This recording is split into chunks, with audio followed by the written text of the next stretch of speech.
Welcome back, my financial freedom fighters. It's your favorite family member, Money Mill Jr.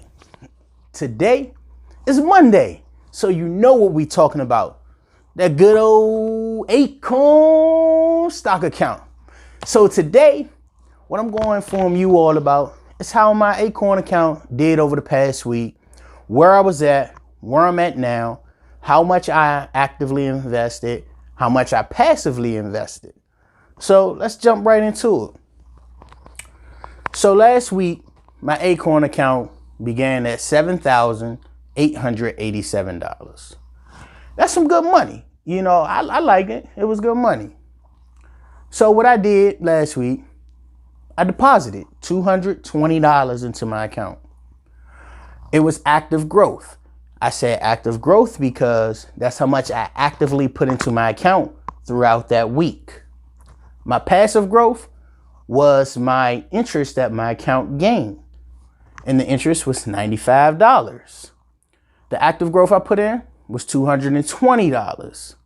The percentage of the active growth from how much I had was 2.79%.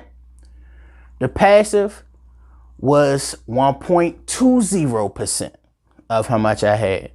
My ending balance was $8,202, which gave me an increase of the week 3.99%.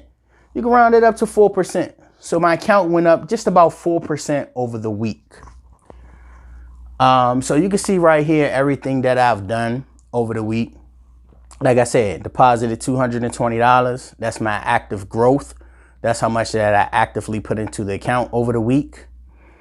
My passive growth was $95. That's how much that my account went up on its own without my help. And so the percentage of my active growth that increased throughout the week was 2.79%. The percent that my passive growth went up was 1.20%. So that gave my account a total increase for the week of almost 4%.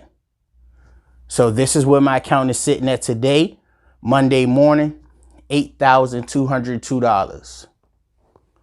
So thank you all, family. Let me know how your Acorns account is doing. Drop a like, give me some comments, give me some feedback, and let me know what you think. All right, have a good one.